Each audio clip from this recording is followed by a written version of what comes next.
Hello, everybody. Welcome to another DVD Blu-ray collection update video. First up, we have the Francis Ford Coppola version of Dracula. Now, this came out in 1992. Now, I'm a fan of the original Bela Lugosi Dracula, but this one kind of intrigued me for a couple reasons. One was that it tried to be more faithful to the Bram Stoker novel, and also it was directed by Francis Ford Coppola, the director of such classics as the Godfather trilogy. Gary Oldman, who plays Dracula, he actually did a relatively good job considering.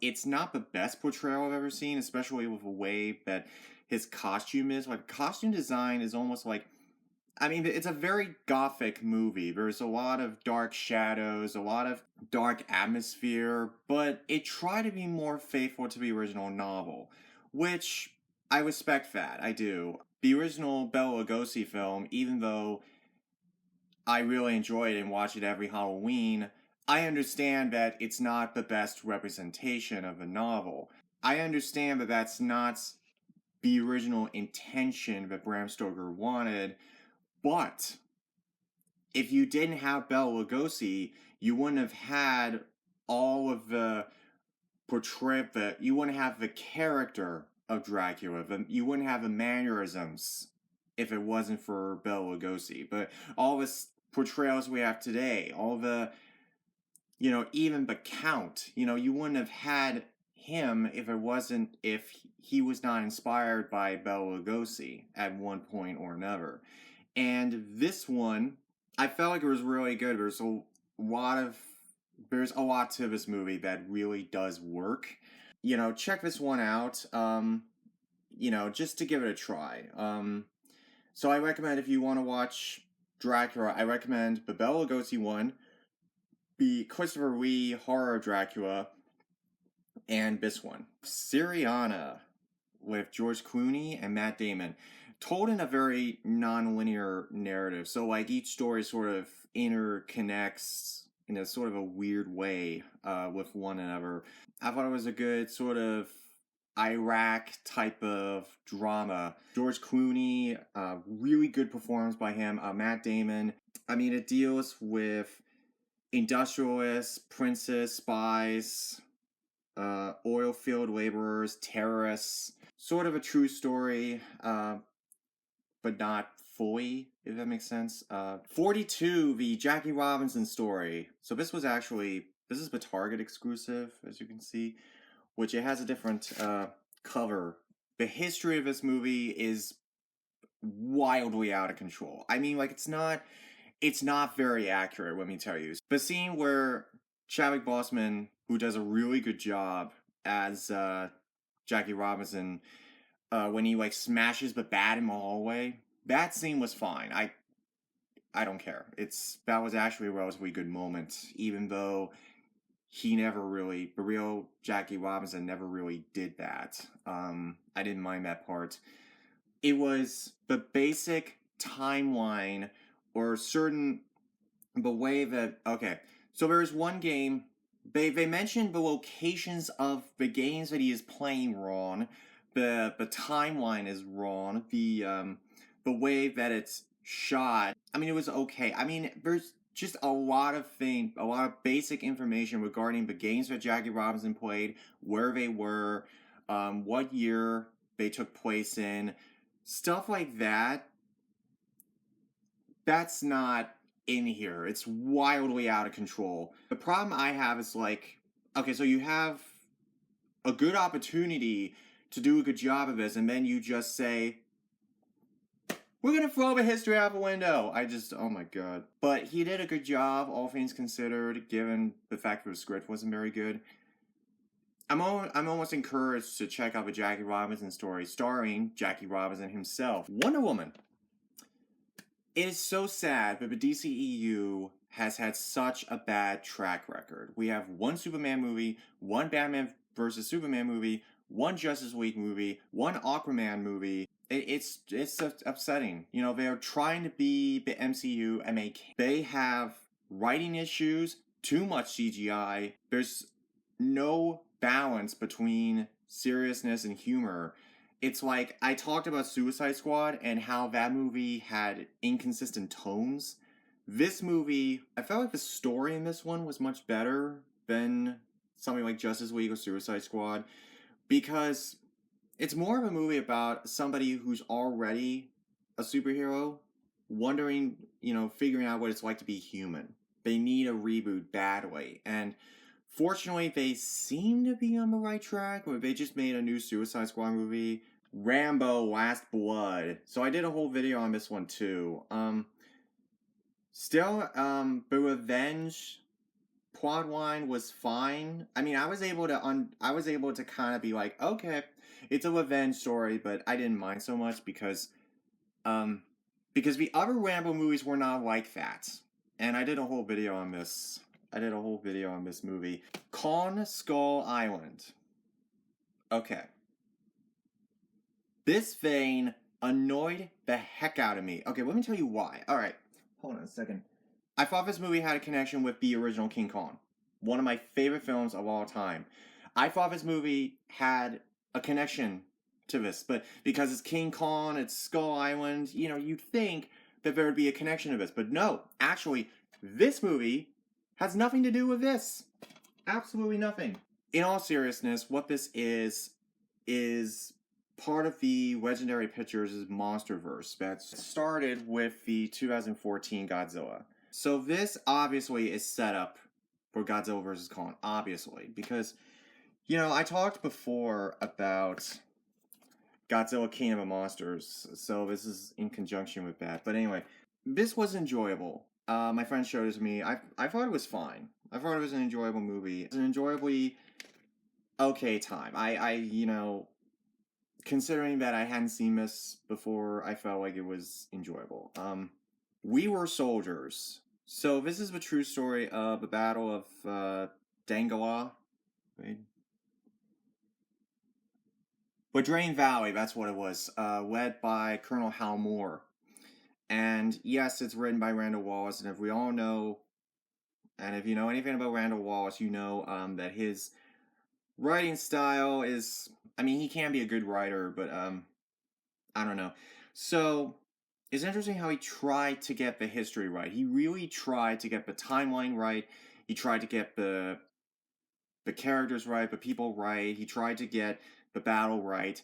Even though there are a few deviations here and there, in terms of accuracy, it did a good job. I'd say it's like 80%, something like that.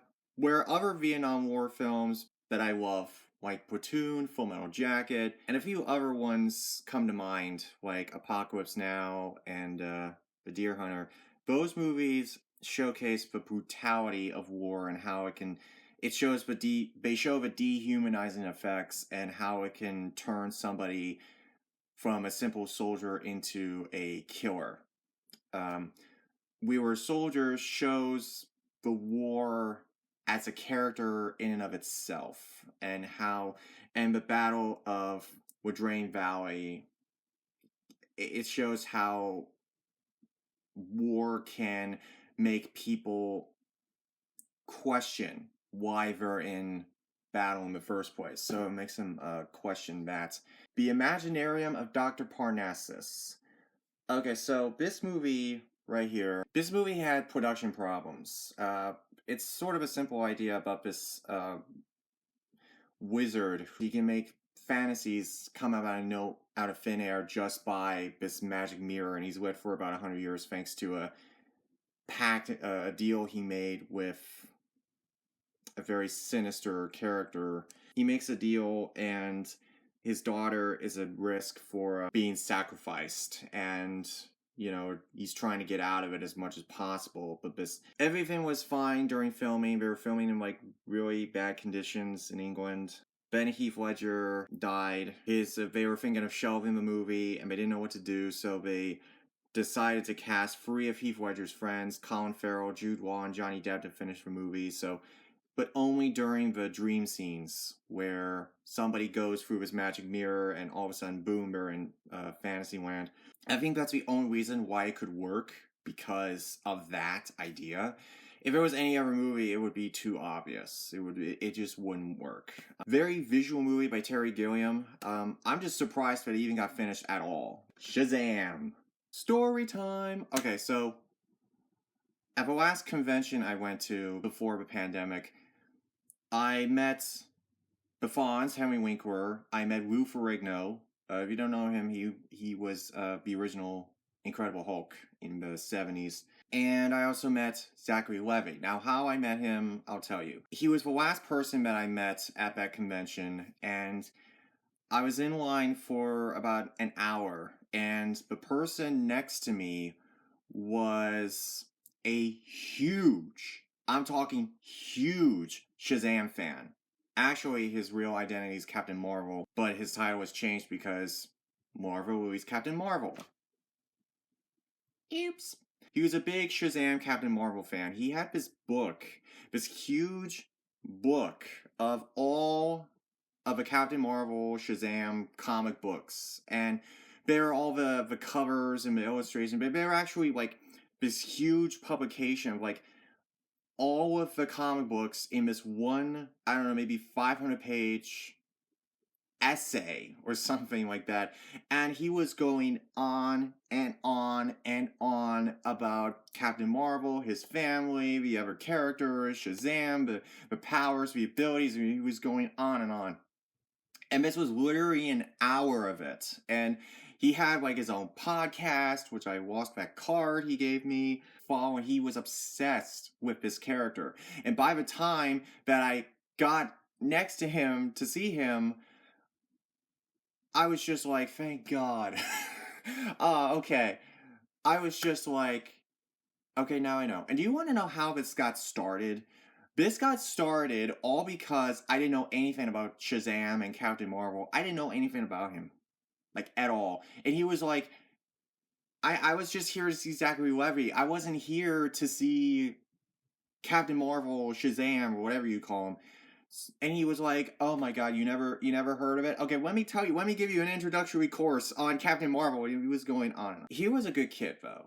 You know, he was a good kid. You know, he was a big fan of the Shazam comic books and stuff. And then when I talked to Zachary Levi about it and how, you know, I hadn't seen the movie, he told me that there's a time and a place where we're ready to check out something that we never seen before, and I believe that this is a really good time for you to check it out. And he was very nice. That guy was very nice. Zachary Levi was very nice. Black Panther. So this was a game changer for superhero films because it was an all African American cast, an African American director. This was a big deal. This was a big deal because there hadn't been an all African American film since the 70s with blaxploitation. And if you want to go further than that, there was the films that were shot during the silent era, where they're an all African American cast, an African American director, made for black audiences. The problem why you haven't heard of these movies is because a lot of these movies were destroyed because of prejudice and racism at the time. Some of those movies got saved and they were released in like this big box set called The Pioneers of African American Cinema, which I do want to pick up at some point. But anyway, so we hadn't seen a movie like this in like 50 years. And when this came out, it was incredible. It got a bunch of award nominations. It got nominated for a bunch of different awards. And this was a game changer. And I admire how it was made. I admire how they were able to pull it off. And it's a really good film. Even if you're not the biggest fan of the movie itself, you cannot deny we have an all African American superhero movie with great costume design, a pretty good story, great effects, and sort of an interesting idea, T'Challa, Chadwick Boseman, the whole world of Wakanda leaves a lot to be desired, but I think it's on the right track. And the idea of Black Panther is a really interesting superhero. I really want to see where we're gonna go with this. Now that Chadwick Boseman's not here, I wonder how we're gonna do the sequel. I wonder how they're gonna do it. If you want a true story movie that's really good, I recommend Victoria and Abdul. So this is a film about Queen Victoria's relationship with Abdul Kahim, who he came to India to be a servant toward Queen Victoria. He was told not to look at her, not to even say a word to her, but for whatever reason, Queen Victoria, their eyes met, and then over time, they would become close acquaintances. So they would interact with one another. They would almost spend all day together. Abdul would show her how to write her name in Indian. She even invited his family to stay in England while he was with her. And Queen Victoria was under constant scrutiny because of the fact that she befriended somebody from a different country.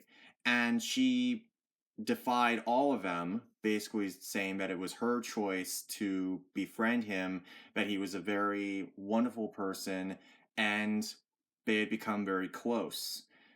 And long story short, when Queen Victoria passed away, immediately he and his family were deported back to India, but not before Abdul Kahim wrote journal entries about their interactions and their meetings and what they did, and that became the foundation. Even though it wasn't released until many, many years later, it became the basis for this movie. Pretty accurate in terms of the basic structure or the idea of it. I loved this story, and because I know the story of this movie and what happened behind in their relationship. I know what happened, and I think if you want a good true story movie that might not be 100% accurate, but it's very accurate in terms of the basic idea, check this movie out. Class Action with Gene Hackman and Mary Elizabeth Mastronomino. Basically, the actress from The Abyss. I've never heard of this movie. I don't even know what it's about. And last but not least today, we have Hidden Figures, which is a really good film about the women who were pioneers in NASA's space program. They helped, if it wasn't for these women, Dorothy Vaughan, Katherine Johnson, and Mary Jackson, if it wasn't for them, we would not have had Project Mercury. We would not have had the Apollo program. We wouldn't have had what NASA is today. We would not have had them. And stuff in this movie that are not accurate. For example, the whole thing where Kevin Costner is like smashing the white only sign in the bathroom of this facility. That did not happen. Katherine Johnson, where she's in the mathematics room, she has to like run across she has to like run from one building to a completely different building, that it was an all African American and all black bathroom. This was the segregation. This was the civil rights movement at the time. What really happened was that she used the white only bathroom in secret. That didn't happen. So there's little things like that fascinating. I've seen this movie probably 4 times. I really love this movie. We're going to stop it here. Catch you all next time. So see you later, guys.